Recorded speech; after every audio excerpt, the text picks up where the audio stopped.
Okay, class, I am going to demonstrate wedging to you. So I will probably do this from a couple different angles, but we'll start with this angle here and hopefully you'll be able to see well. So when you first get your bag of clay, typically if it's brand new clay, it's been pushed through a pug mill, it's been compressed with a vacuum so that it doesn't have any air bubbles or air pockets in it. But for what we're going to do, we want to practice wedging.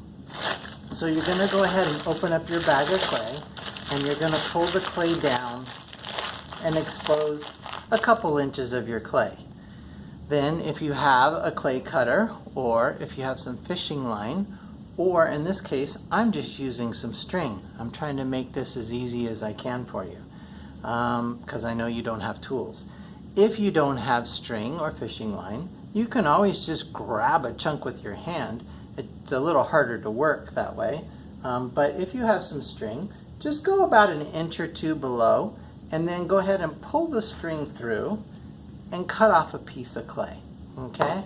You can go ahead and pull the plastic up from around your plastic bag up, and you can go ahead and set that aside for now.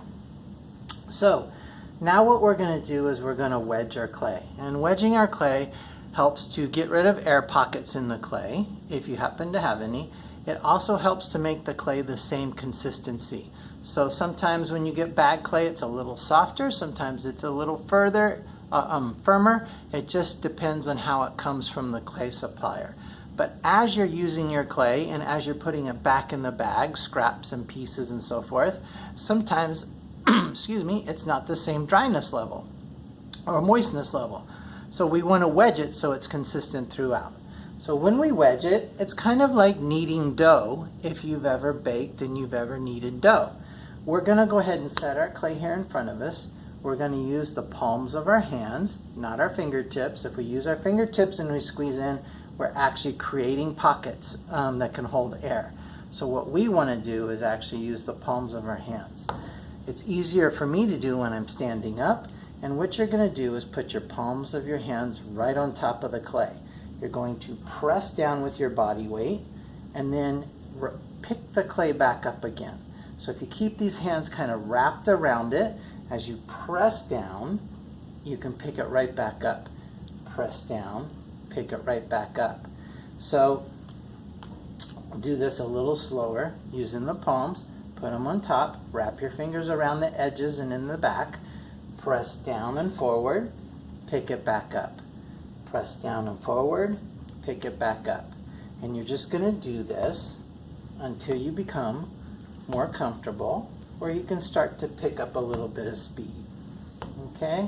Now as you press down, you're not trying to smash and smear the clay all over your board. You're just simply trying to press down and compress the clay and then pick it back up again. Press down, stand it back up again. What happens is, as you're doing that, it starts to compress the clay into a spiral motion so that if you have any pockets of air, any hard pieces of clay, it's going to mix it. It will compress the pockets of air and it will mix the clay so it becomes the same consistency.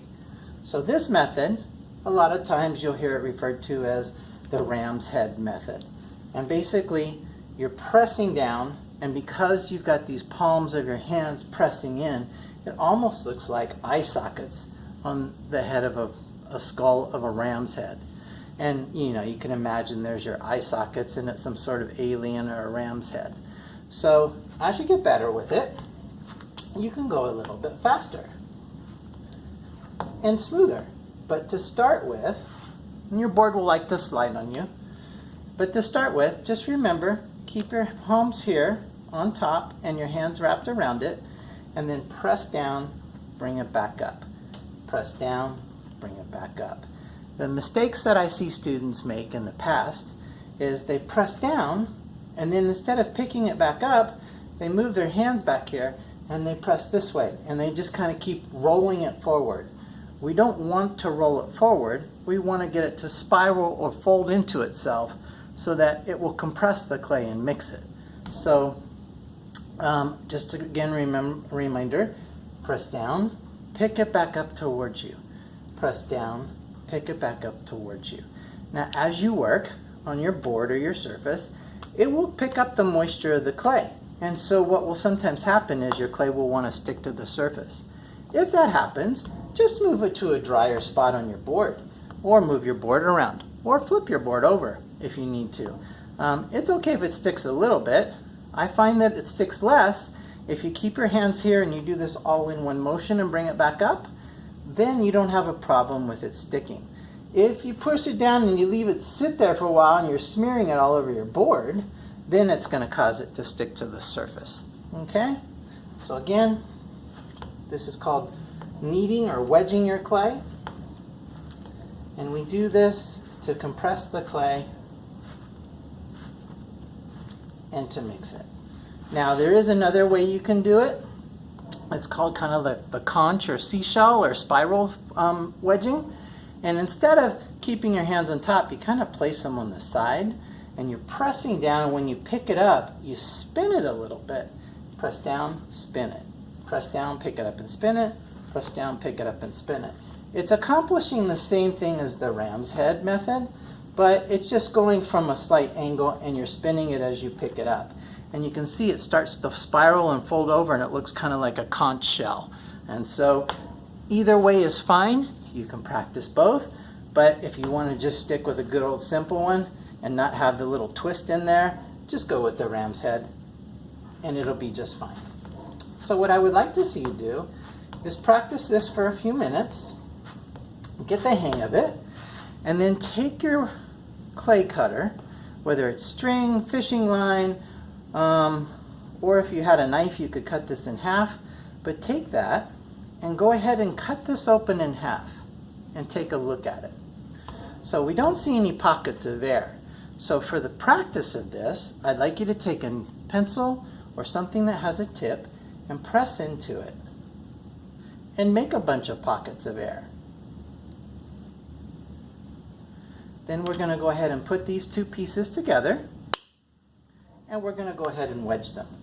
And as you wedge them, sometimes you'll hear a little snap or a pop, and that's just the clay compressing the air out of there.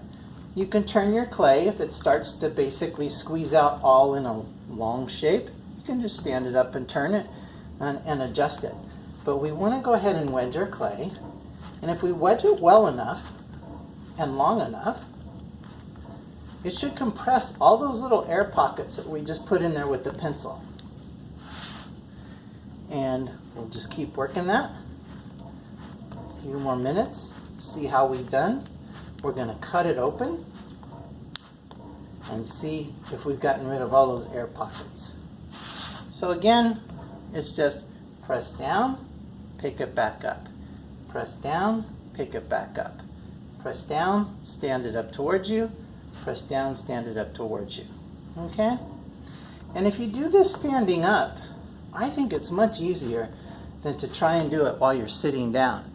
If you're trying to do it while you're sitting down, then you're going to find you don't have the leverage.